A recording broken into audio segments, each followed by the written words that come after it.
নমস্কার বন্ধুরা, কেমন আছেন সকলে? আশা করি ঈশ্বরের কৃপায় সকলে সুস্থ আছেন এবং ভালো আছেন। আমার চ্যানেলে নতুন একটি ব্লগের সাথে আপনাদের সকলকে স্বাগত জানিয়ে আজকের ব্লগটি শুরু করছি। প্রথমেই ঘুম থেকে উঠে আগে বিছানাটা পরিষ্কার করে নিয়েছি, তারপরে ছাদে চলে এসেছি। ছাদে চলে এলাম, গাছগুলোতে তো একটু জল দিতে হবে। কয়েকদিন বৃষ্টিতে আকাশটা যেন একদম নেতিয়ে পড়েছিল, আজকে সুন্দর রোদের আলোয় আকাশটা যেন একদম মুখরিত হয়ে উঠেছে। আকাশটা রোদের ছটাটা বেশ ভালোই লাগে বলুন, তাই আশপাশটা ঘুরিয়ে আপনাদেরকে একবার দেখিয়ে দিলাম। কয়েকদিন পর রোদ উঠেছে তো, তাই একটু বেশিই ভালো লাগছে।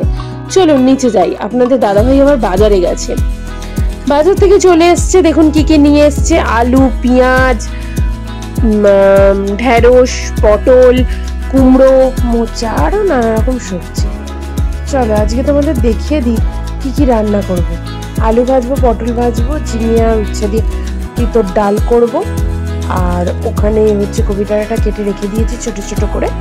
পাশে সবজি রেখেছি কেটে, বেগুন, কুমড়ো, আলু এগুলো দিয়ে কপি ডাঁটাটা চচ্চড়ি হবে পোস্ত বাটা দিয়ে। আর সাথে আম কেটে নিয়েছি, এটা দিয়ে দিয়ে চাটনি হবে। আর ওই যে কালো প্লাস্টিকের মধ্যে মাছ এনেছে, প্লাস্টিকটা খুলছি। দেখো এটার মধ্যে এনেছে হচ্ছে কাতলা মাছ। এই যে কাতলা মাছের দেখি সব কটা পেটি এনেছে।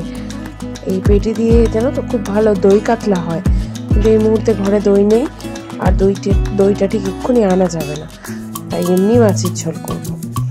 5 ফোড়ন দিয়ে তেলে শুকনো লঙ্কা দিয়ে উচ্ছেগুলো ছেড়ে দিলাম। উচ্ছেগুলো একটুখানি লাল লাল করে ভেজে তার মধ্যে ঝিঙে ডালটা দিয়ে দেবো। দিয়ে দুটোকে একটুখানি ভালো করে খুন্তি দিয়ে নাড়াচাড়া করে নিলে দেখুন তার মধ্যে ডালটা এবার ঢেলে দিলাম। নুন হলুদ পরিমাণ মতো দিতে হবে।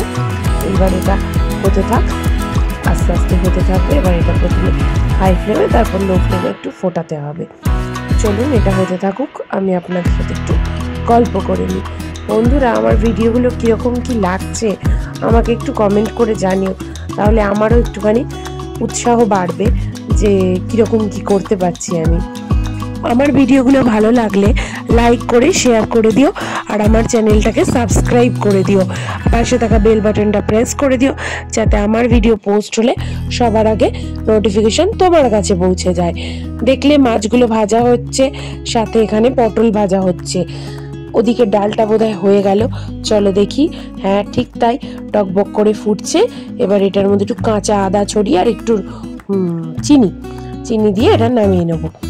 চলো এদিকে মাছের ঝোলও প্রায় কমপ্লিট হয়ে গেছে, ভালোভাবে এটা ফুটতে শুরু করে দিচ্ছে। মাছটা এর মধ্যে দিয়ে দিলেই কমপ্লিট হয়ে যাবে। এবার এটাতে একটু গরম মশলা দিয়ে নামিয়ে নেবো। আর এদিকে চাটনিটাও প্রায় হয়ে গেছে। হ্যাঁ টকবক করে বেশ ফুটছে, দেখতেও সুন্দর লাগছে, একটা সুন্দর কালার এসে গেছে। এবার এটা নামিয়ে নেবো। চলো আজকে তো অনেক কাজ, আমার লিজাকে স্নান করাতে হবে। এই যে কোনো রকম টেনে টেনে এটাকে নিয়ে এলাম। এবার এটাকে ভালো করে স্নান করাতে হবে। দেখো আগে এটার গায়ে ভালো করে আগে জল টল দিয়ে দেবো, কারণ জল না দিলে কি বলতো ভালো করে পশমগুলো ভেজে না। অনেক পশম তো এদের গায়ে মোটা হয়ে থাকে, সেই জন্য ভালো করে এটাতে আগে জল দিয়ে দেবো। তারপর দেখো সুন্দর শ্যাম্পু দিয়ে ভালো করে ওকে স্নান করাচ্ছি। এত গরম পড়েছে না, ও তাই চুপটি করে বসে বসে সুন্দরভাবে স্নান করে নিচ্ছে। এমনি দেখে ভাবছো, কিন্তু এটা একদমই শান্ত নয়, তবে কথা শোনে না বলবো না। সুন্দরভাবে বসে দেখো স্নান হয়ে গেছে। এবার দেখাচ্ছি কোথায় কি ভিজে আছে, দেখো দিয়ে আমাকে শুকিয়ে দাও। দেখো স্নান হয়ে গেছে আমার লিজা রানীর। দিয়ে এখানে আরাম করে শুয়ে গরমের মধ্যে ঠান্ডা হচ্ছে, পাখার তলায় শুয়ে আছে। দেখো বুঝি এত রোদ, তার জন্য আর নিয়ে গেলাম না, না হলে খুব কষ্ট হয় বেচারা। চল এবার কপি ডাঁটা চচ্চড়িটা করে নিই। কড়াইতে তেল দিয়ে আর একটু কালো জিরে ফোড়ন দিয়ে সমস্ত সবজিগুলো দিয়ে নিয়েছি।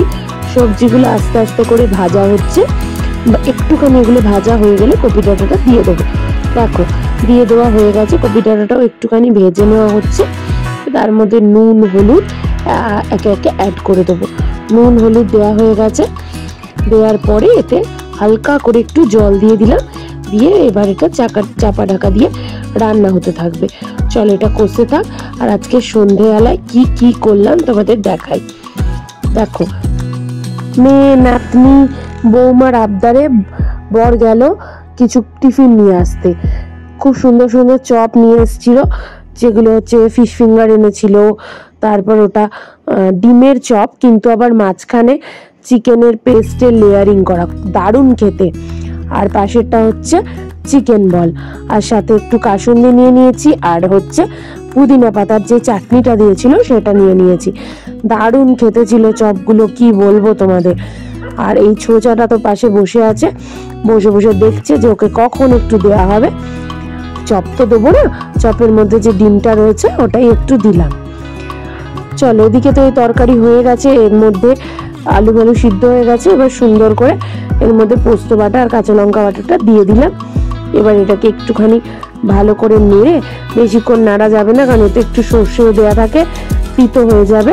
একটুখানি নেড়ে খুন্তি দিয়ে একটুখানি কেটে কেটে একটু ঘাটা ঘাটা করে দেবো, তবেই এটা টেস্ট হবে খুব সুন্দর। কপিটাটা চচ্চড়ি তৈরি হয়ে গেছে। এবার খুন্তি দিয়ে এটা একটু কেটে কেটে দেওয়া হচ্ছে, এতে মাখা মাখা হয়, খেতেও ভালো লাগবে। এবার এটা সুন্দরভাবে প্লেটিং করে নিই। চলো, এবার ভাতের থালা নিয়ে বসে পড়েছি। ভাত নিয়েছি, তার সাথে নিয়েছি উচ্ছে আর ঝিঙে দিয়ে পাতলা পাতলা তিতর ডাল, মাছের ঝোল, আর সাথে নিয়েছি চাটনি, আর হচ্ছে কপিটাটা চচ্চড়ি নিয়েছি, পটল ভাজা নিয়েছি, আর একটা মাছ ভাজা। চলো, আজকের মতো এতটুকুই। আগামীকাল দেখা হচ্ছে নতুন একটি ব্লগের সঙ্গে।